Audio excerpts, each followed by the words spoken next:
Michael is a 15-year-old boy with a small, thin figure, big round eyes, but always shining with determination. Every morning, when the sun had just appeared, he rode his old bicycle on a deserted road to deliver newspapers. Michael's life has never been easy. His mother died when he was only 5 years old, leaving him and his ailing father to live together in a small dilapidated house in a poor neighborhood. In the early days, Michael's father, who had been a skilled carpenter, tried to work to support him. But the chronic disease has gradually deprived him of his labor, making him weaker with each passing year. Since then, Michael has been the breadwinner of the family. Even though he was young, he understood the responsibility on his shoulders. Every morning, when all the other children were still asleep, Michael would wake up, carefully put each newspaper in the cart, and begin his journey around the city. He belonged to every corner, every road, and each place was associated with a worry about money. When cycling, Michael's mind is always busy with calculations. If I deliver enough newspapers this week, I will have a little more money to buy medicine for my father. Maybe next month I'll save more to fix the leaky roof. That thought made his lips bloom with a small smile, even if only for a glimpse on his face darkened by the sun and wind. But behind that strength were difficult moments that Michael never let anyone see.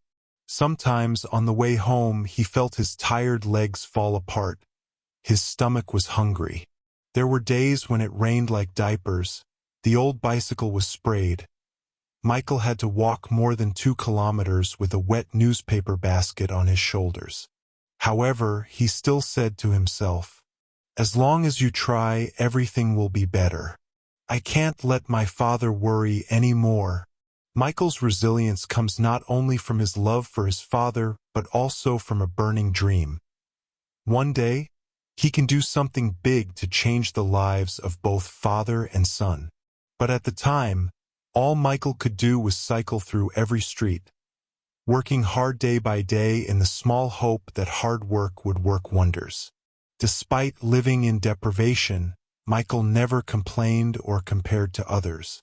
He learned to be content with what he had, even saving every penny to buy bread for the street children he met on the street. It was the harsh circumstances that trained Michael in a heart full of compassion, a quality that not everyone has. From a distance, few people know that the little boy who is slowly riding an old bicycle is carrying a whole world on his shoulders. And it was that courage and perseverance that brought Michael to a big turning point in his life on that fateful morning. That morning, Michael was still as usual, riding his old bicycle slowly on the familiar road. The wind soon blew cool, and the golden sunlight crept through the high-rise buildings. Even though he was tired of delivering newspapers from the dim morning, Michael was still staring at the road ahead, his mind still calculating how much money he would make this week. Suddenly, a muffled scream from the front pulled Michael out of his thoughts. That panicked cry made his heart tighten. He hurriedly raised his head, his eyes wide, shocked when he saw the scene in front of him. A boy about 3 to 4 years old was running across the road to chase a butterfly, completely oblivious to the truck rushing at a dizzying speed. Michael was stunned for a moment. A fierce fear flared up in his heart. His heart was pounding as if he wanted to burst, but immediately, he realized that there was no time to hesitate. The truck was rushing closer and closer. The brakes screeched deafeningly. He didn't think about it anymore, immediately let go of the steering wheel, and jumped off the bike. The action was so fast that he didn't even realize what he was doing. Michael's little legs rushed straight towards the boy like an arrow. "You have to save her," the only thought that came to his mind. In a brief moment, Michael reached out, his trembling hand grabbing the boy's collar and pulling him hard. Both of them fell to the sidewalk. Michael felt the hard rock slash against his limbs, but he didn't notice. The truck passed by in a narrow way, and the wind whistled in the ears. Michael's heart was pounding. His breath was pounding as if he had just traveled a long distance. He still hugged the boy tightly in his arms, not daring to believe that he had pulled him out of the scythe of death. Is it okay?" Michael asked, his voice still trembling with fear. The boy in Michael's arms also trembled, his watery eyes looking up at him. "Thank you. I just want to catch that beautiful butterfly." My voice was choked up, scared but still innocent like a child who didn't fully understand what had just happened. Michael sighed. The heaviness in his heart eased a little. He gently stroked the boy's hair, reassuring, "It's okay. Next time you have to be more careful. The streets are very dangerous." Just then, a luxury car braked suddenly next to them. The car door opened, and a middle-aged man in an elegant suit panicked and rushed down. He rushed over, knelt down beside the boy, and hugged him tightly in his arms. "Are you okay?" His voice choked up, full of worry. "I'm fine, Dad. He saved me." The boy pointed at Michael, his eyes full of admiration. The man turned to Michael, his eyes filled with gratitude. "Thank you. Thank you very much. Without him, I don't dare to think about what will happen to my son." Michael awkwardly stood up, dusting his clothes. He scratched his head and said embarrassedly, "Yes. Nothing. I'm just doing what anyone would do." The man looked at Michael for a long time. He realized that his clothes were worn out, his shoes were worn out because he walked too much. Apparently, he also understood that the boy in front of him had saved his son not only with courage, but also with rare kindness. "What's your name? Where is your house?" he asked softly. "Yes, my name is Michael, and my house is in the old town about 3 kilometers away." The man nodded, pulling out a business card from his pocket. He bent down, handed Michael his hand, and said in a sincere voice, "You saved my son. I want to thank him with all my heart. Come to my office this afternoon. I want to give you a worthy gift." Michael looked at the business card dumbfounded. When he read the words, "David, Chairman of Davidson Group," he couldn't help but be amazed. His eyes widened, but he shook his head hurriedly, trying to return the business card. "Yes, you don't need it. I'm just doing the right thing." The man smiled, his eyes tender. "I know you're a good boy, but I really want to do something for you. Please come to see me. I promise I won't force you to accept anything I don't want." Michael hesitated for a moment, then finally nodded. Yes, I'll come." Mr. David smiled with satisfaction. Before getting into the car with his son, he also looked back at Michael with respectful eyes. Michael stood there, watching the car fade away, his business card in his hand, his heart full of indescribable emotions. He looked at the old bicycle lying on its side on the sidewalk, then looked down at his scratched hands. In his heart, the thought that had just flashed made his heart beat even harder. Little did he know that this act of bravery would not only save a life, but also open a turning point that would change his life forever. That afternoon, Michael rode his old bicycle to the address on the business card David had given him. All morning, he didn't stop thinking about the invitation. Michael's heart was filled with mixed emotions: anxiety, curiosity, and even a glimmer of hope. Does he really want to thank me? Or is it just polite words? Michael wondered, his hands clenching the steering wheel. When he arrived, Michael looked up at the high-rise building with its shiny glass, reflecting the bright sunlight. A large sign with the words, "Davidson Group," surprised him. This was the first time Michael had seen such a luxurious place. A sense of inferiority creeped into his heart. Looking back at his old shirt and torn shoes at the tip of his nose, Michael felt small in the middle of this flashy world. Or should I go back? Maybe they'll think I'm greedy? That thought flashed, but immediately, he shook his head, trying to reassure himself. No, he invited me to come. Probably nothing. Taking a deep breath, Michael walked into the building. The reception desk is located right in the center of the lobby, where a neat uniformed employee welcomes with a professional smile. I'm Michael. Uncle David invited me to see you today, Michael whispered, his voice trembling slightly. The receptionist nodded, her eyes a little surprised when she saw Michael, but she still quickly called to inform. Just a few minutes later, a man in a black suit walked over and politely invited Michael to the top floor. The elevator lifted Michael up, his heart as if he wanted to jump out of his chest.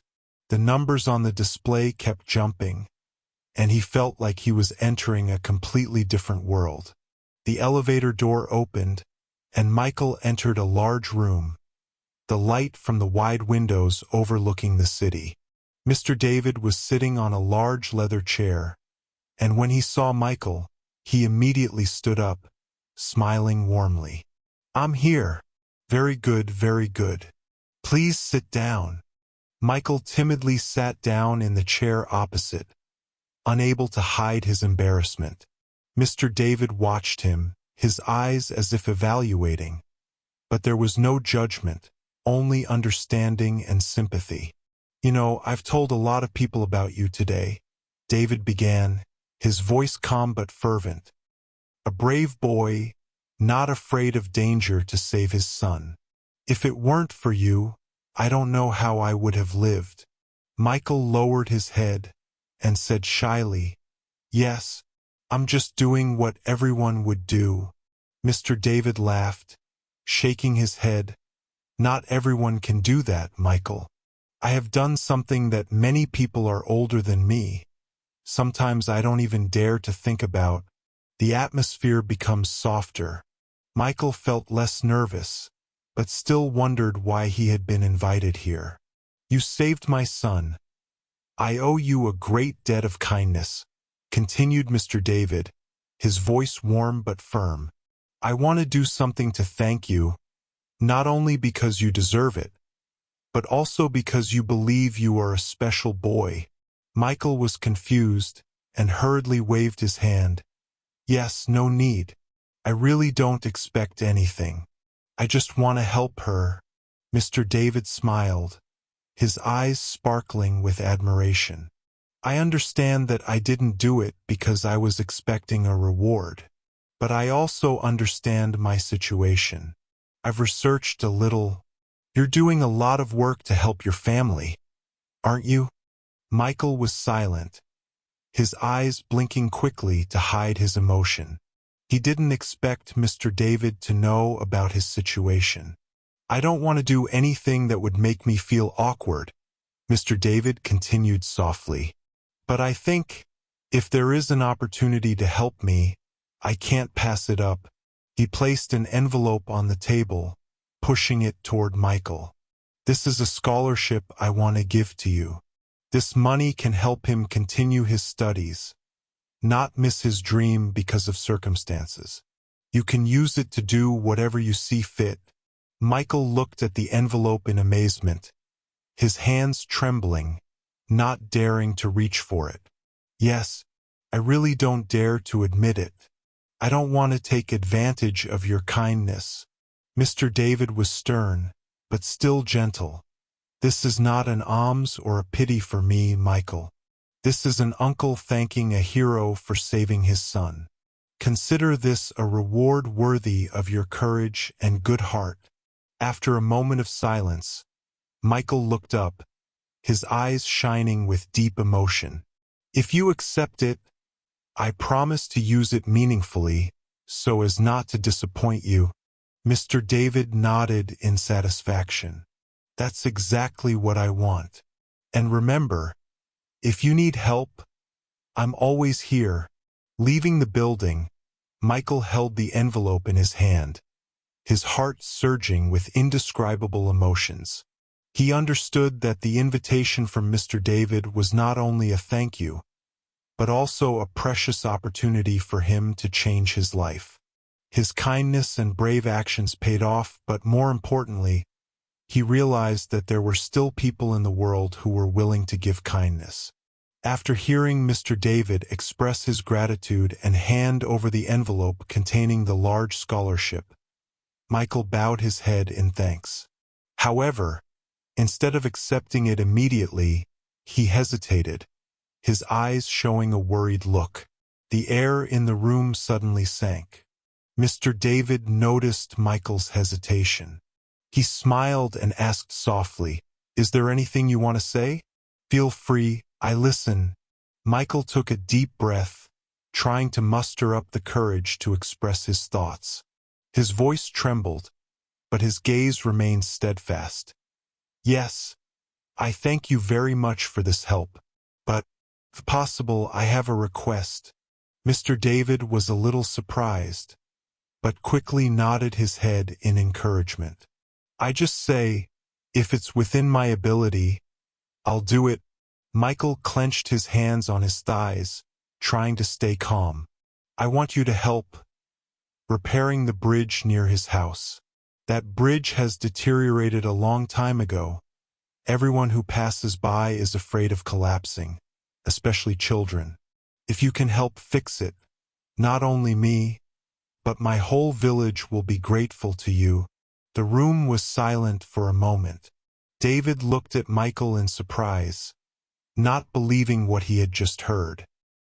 He put his hand on the table, his eyes probing the boy in front of him.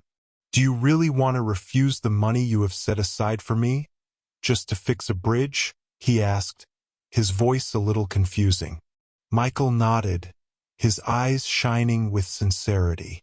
"Yes, because if the bridge can be repaired, the children in my village can go to school more safely. People also don't have to worry every time they cross the river. I think it's more important than just helping myself." Michael's words made Mr. David ponder. He looked at the emaciated boy, his clothes old, but with a noble heart. He felt Michael's sincerity and compassion, something that not everyone his age had. "Do you know that repairing a bridge is not easy, and it will cost much more than the money you are going to give me?" he asked, his voice stern but not able to hide his admiration. Michael looked up, his gaze unwavering. "Yes, I know. But I believe that if you agree, nothing is impossible.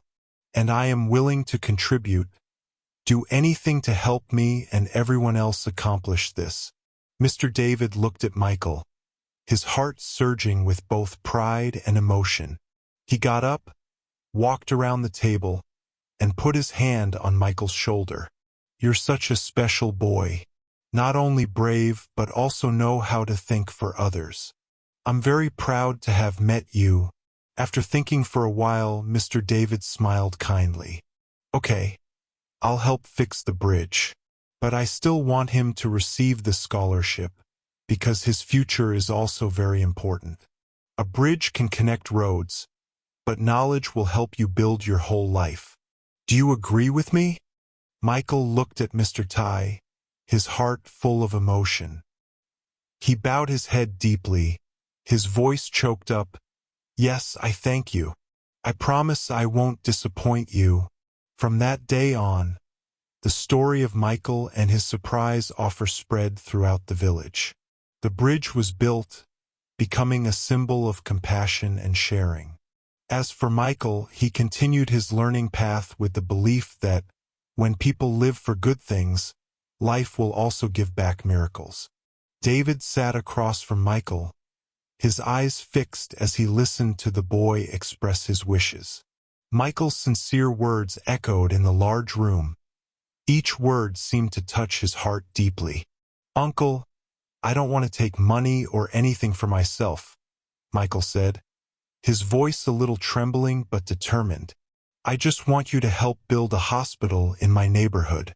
There, the people are very poor and the nearest hospital is very far away. There have been many people who have not been saved in time just because they cannot get to the hospital in time. Hearing these words, Mr. David paused. Throughout his business life, he met many people begging for money or opportunities. But this is the first time that a boy from a poor background has refused everything to make a request for the benefit of the community. He leaned back in his chair, his eyes flashed with surprise, and then gradually turned silent.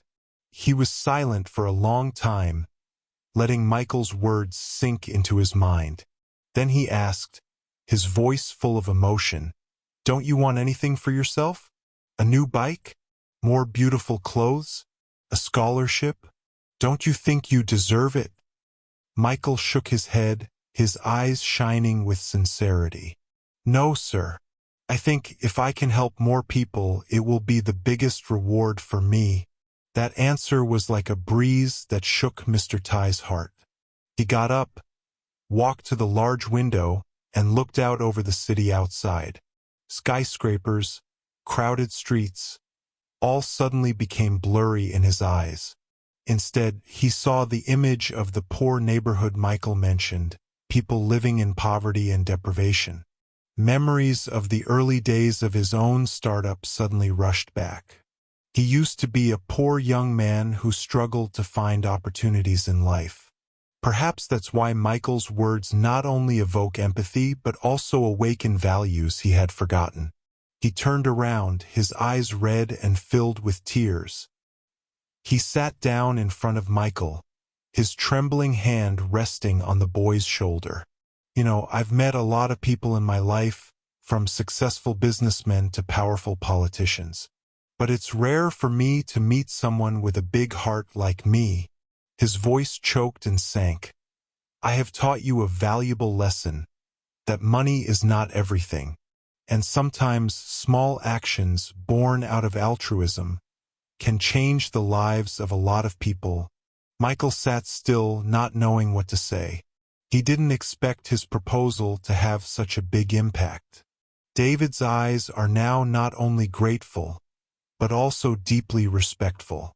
Mr. David stood upright, his eyes burning with determination. He said, his voice firm, "I promised you, I will build that hospital. Not only that, I will ensure that it will be a modern hospital with full equipment and the best medical team. This hospital will not only serve my neighborhood, but also the surrounding areas." Michael rolled his eyes, not believing his ears. He asked tremblingly, "Really? Are you really going to do that?" Mr. David nodded, smiling emotionally. "Yes, and I want you to be a part of the process.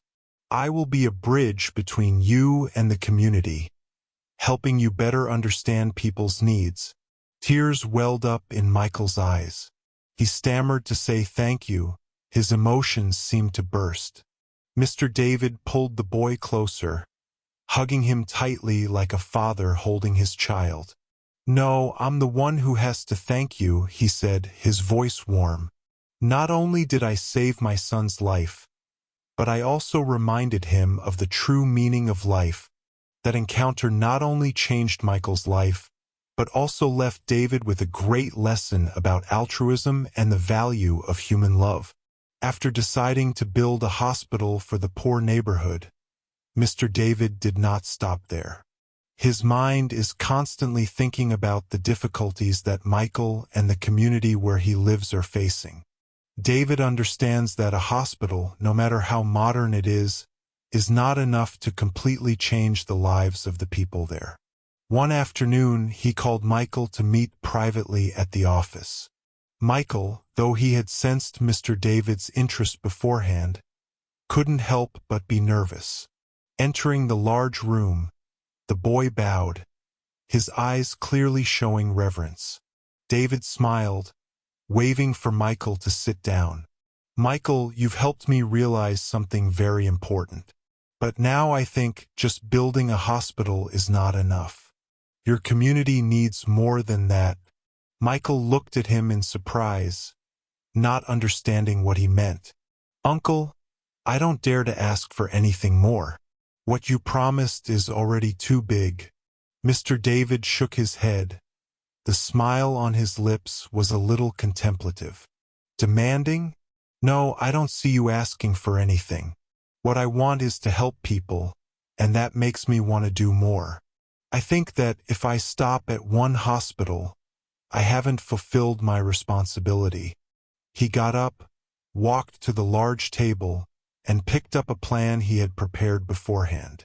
He placed it in front of Michael, his voice becoming decisive. "I decided to invest more. Besides the hospital, he will build a new school for his neighborhood, with full equipment and the best teachers. Children will be educated in better conditions, so that they have the opportunity to escape poverty and build a brighter future." Michael rolled his eyes, stammering, "Uncle, are you telling the truth? A school for the kids in your neighborhood?" Mr. David nodded, his eyes shining with determination. "That's right. Not only that, he also wants to support adults in the neighborhood to learn jobs and find jobs. I will create a support fund so that people in need can have startup capital, or at least be able to stabilize their lives." Michael couldn't believe his ears. The boy asked tremblingly, "But why did you do all this?" "Grandchild, I don't know how to thank you." Mr. David bent down, put his hand on Michael's shoulder, and said in a low voice, "Michael, you have shown me the true meaning of wealth. Money is not only for accumulating, but also for sharing and creating value. I did what no one else could, ignited in me the desire to use my success to help others." Tears began to roll down Michael's cheeks. He didn't expect that his small actions could inspire so much. I don't know what else to say but thank you. I'm just a poor kid, and yet I give you and everyone so much attention." David smiled slightly, patting Michael on the shoulder. "No, I'm the one who has to thank you. Without him, I wouldn't have realized that sometimes we need to look back and give more." That day, Michael left the office with a heart full of emotion and new hope. He understood that great changes awaited his poor neighborhood, and in his heart, a fire of determination began to burn as well, the fire of gratitude and the will to rise in life. The news of the construction of a free hospital for the poor neighborhood spread as fast as a fire that ignited hope. From the moment Mr. David announced the decision, the whole neighborhood seemed to wake up after many months of darkness, of hardship and deprivation. Everyone was chatting, mixed with eagerness and anticipation for the miracle to come. Michael, the boy who inspired this decision, couldn't hide his excitement either. He spends most of his time after school monitoring the progress of the project. Every day he ran to the vacant lot, where the machines were working in a hurry. Standing from a distance, Michael stared intently at the trucks carrying materials, the cranes reaching high like the strong arms that built the future. One afternoon, when Mr. David came to the construction site to inspect, Michael rushed over to greet him. His eyes sparkled with gratitude and admiration. "Uncle David, seeing everything going on, I think I'm dreaming." David smiled kindly, placing his hand on Michael's shoulder. "I don't dream, Michael. This is the reality that I have contributed to creating. You're the one who sparked all of this." His words made Michael choke. He lowered his head. His small hand gripped the hem of his shirt tightly, as if trying to suppress the emotions that were surging. "I'm just doing what anyone should do. If it weren't for you, this dream would forever be just a dream." In the days that followed, David regularly took Michael to meet with the engineers and workers. He wanted the boy to clearly feel that every brick, every steel frame he was erecting, contained a deep meaning. In conversations with the workers, Michael noticed their enthusiasm. Many people have told him that they are proud to be involved in this project because it is not only a construction but also a symbol of humanity. As the hospital began to take shape with towering blocks, Michael couldn't suppress his joy. He often stands in front of the construction site gate, looking at the project's nameplate, Hope Hospital, and imagining the good things that will come. One day, Michael met with David to express his thoughts. "Uncle, I've heard a lot of people talk about how this hospital not only heals but also gives them confidence. Do you think it will change the lives of the whole neighborhood?" Mr. David looked at him, his eyes gentle but deep. "Yes, Michael. A hospital is not only a place to heal the body, but also a place to heal hearts that are losing faith. But the real change does not only come from you or from this project. It also comes from me, from everyone here. The future of this neighborhood depends on whether people are willing to take a chance." His words made Michael think a lot. He began to help the children in the neighborhood study, instilling in them the belief that they too can dream and make their dreams come true. On the day the hospital was completed, the whole neighborhood held a warm but solemn inauguration ceremony. Mr. David invited Michael to cut the ribbon with him. When the red tape was cut, the applause rang out loudly. Michael turned to look at Mr. Tai. His eyes were full of tears. In that moment, Michael understood that this was not only the end of a journey, but also the beginning of a new chapter, where hopes that had been buried now had the opportunity to rise strongly. On the day of the inauguration of the hospital, the bright sunshine stretched throughout the neighborhood, bringing with it a vibrant and hopeful atmosphere. From early in the morning, people flocked to the area in front of the gate of the new hospital, with bouquets of fresh flowers and bright smiles in their hands. Small flags fluttered in the hands of the children. Laughter echoed everywhere. Michael stood from a distance, his heart beating restlessly. Today is not only the day that marks the birth of the hospital, but also the day when his big dream and this neighborhood become a reality. In a clean school uniform, Michael looked somewhat confused. He clenched his hands. His eyes did not leave the main gate where the big sign was hung. Hope Hospital. That name was like a warm fire that lit up his soul and everyone here. Mr. David appeared in the crowd, looking calm but unable to hide his emotions. He walked up to Michael, put his hand on his shoulder, and smiled slightly. "Are you ready, young man? Today is my day." Michael looked up at him. Michael's eyes were cold. I still feel like I'm just a little boy. I don't think I deserve to be here." Mr. David laughed softly. His voice was warm. "Don't think so, Michael. It was his courage and heart that changed everything. Be proud of that." As the ceremony began, Michael stood next to David on the stage, facing hundreds of radiant faces. His heart beat faster when the host introduced the event and invited him to speak. Grabbing the microphone with trembling hands, Michael took a deep breath. I don't know what to say, but thank you." His voice trembled but sincerely. "Thank you, David, for making my dream and everyone here come true. I believe that this hospital not only helps to heal but also brings hope to all of us. Hope for a better future." The applause resounded throughout the field. Michael's eyes blurred slightly, but he could still clearly feel the pride spreading in his heart.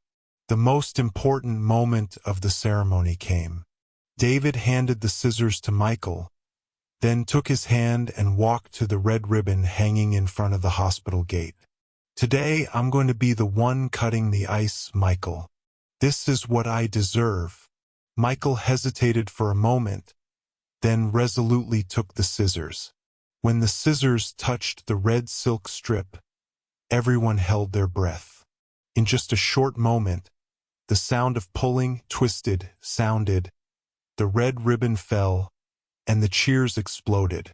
Michael stood still, his chest surging with emotion. His gaze turned to Mr. Tai, and they exchanged meaningful nods. He felt that, even though he was just a small boy, today he had really done something big. After the ceremony, Michael followed David to the hospital. Bright clinics, state-of-the-art equipment, and dedicated doctors amazed him. Everything was more perfect than he had ever imagined. Before leaving, David grabbed Michael's hand. "I have started this journey, and I hope you will continue to spread hope to everyone. You have not only changed this place, but also the way people believe in good things." Michael nodded, his eyes full of determination. He knew that this was not the end but the beginning of a new journey. A journey in which he, along with everyone here, would continue to write beautiful stories for this poor but humane neighborhood. After the inauguration of the hospital, Michael returned home in a relieved mood, but his heart was filled with deep thoughts. When he entered the small room, his father was sitting in his old chair, tired but his eyes shining with joy when he saw Michael return. Seeing his son walk in with an unusual appearance, his father looked up and smiled faintly. "Are you back? What's so funny today?" Michael didn't hurry to answer. He walked closer to his father, sat down next to him, and hugged him tightly. In that moment, so many pent-up emotions surged that made his eyes bitter. He had never felt such a great happiness. "Dad, I have something important to tell you," Michael said, his voice choked up but determined. In a soft voice, Michael began to tell about his meeting with Mr. Tai, about his act of saving his son, and especially the request he made when Mr. David invited him to meet him. Michael can't forget how he felt when he told David that he didn't want to take money or anything for himself, but just wanted him to help build a hospital for his poor neighborhood. He spoke of David's surprise and emotion when he heard the request, and of the change in his view of the value of life. His father listened, didn't say anything, only occasionally patted Michael on the shoulder as he mentioned touching details. When Michael finished speaking, his father was silent, and his eyes suddenly turned red. Unable to hold back his emotions, his father hugged Michael tightly, his hands trembling with emotion. "Son, I'm so proud of you." His father's voice choked up, and his eyes were watery. "I did something that was not only noble but also proved to me that the important things in life are not material things or money. It is compassion, it is concern for others. I made you feel very lucky to be my father." Michael felt his father's words as a powerful source of motivation. He suddenly realized that even if the actions were small, if they came from a sincere heart, they would have the power to change not only his life but also the lives of those around him. Things that he once thought were normal and natural can make a huge difference in the life of a community. Michael looked at his father, then smiled. "I just want to help people, Dad. I don't think I'm doing anything too big. But I think, if everyone helps each other, life will be better." His father nodded, his eyes filled with tears. "You're doing it right, Michael. That is the most valuable lesson in this life. I will always stand by you, because I know you will do great things for this neighborhood, for your family."